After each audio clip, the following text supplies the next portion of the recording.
Renault likes to think of its RS cars as having DNA that comes from the racetrack but translates to the road. Well, today we're going back the other way, taking the city-dwelling Clio RS to Sandown Raceway for another CarAdvice Weekend Warrior track test. Now, my voice might not be the best today, but luckily it's not about me, it's about this. Meet CarAdvice's newest long-termer, the Renault Clio RS 200 Sport Premium. Under the bonnet is a turbocharged 1.6 litre 4-cylinder engine with 147 kilowatts and 240 newton meters. Outside, things look suitably sporty with an F1 style aero blade, gloss black wing mirrors and door handles, chrome exhaust tips, a rear spoiler, and these 17-inch alloy wheels wrapped in Goodyear Eagle F1 tyres. Inside we get heated sports leather seats, aluminium pedals, a proper handbrake and plenty of bright red highlights. Gone is the old Clio 3's 6-speed manual, replaced by a new 6-speed dual-clutch automatic.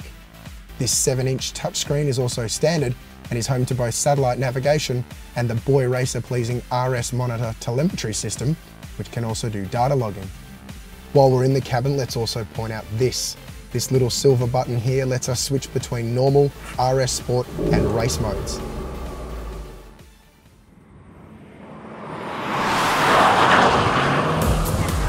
Renault claims the Clio RS can get you from a standstill to your favourite coffee shop 100 kilometres an hour away in 6.7 seconds. It does that with the help of a launch control system, but also an electronic limited slip front differential.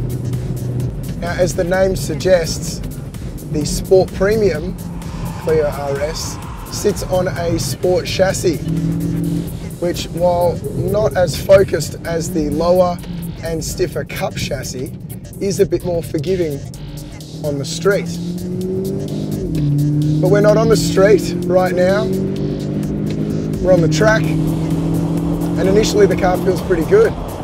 The seats hold you in really well, and I've got just enough headroom to clear the helmet, so I'm not restricted in any way, which is really good. And vision out of the mirrors is also excellent.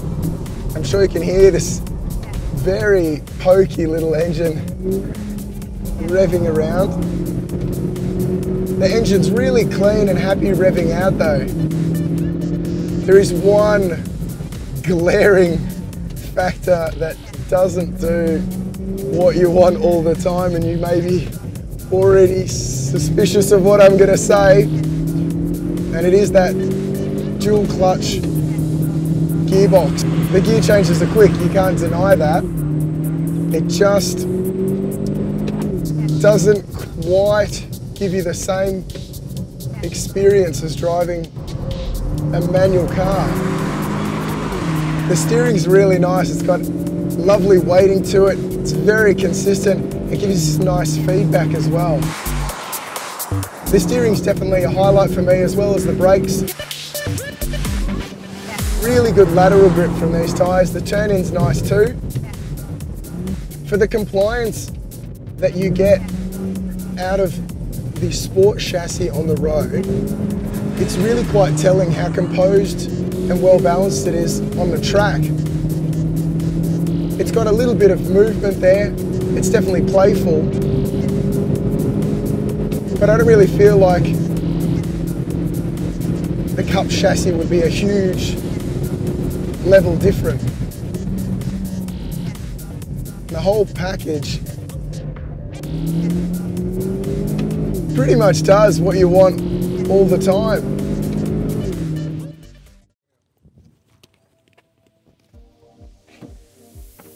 The Renault Clio RS is no supercar, and while it might have marketing DNA from Formula One, it's no track-only racer either.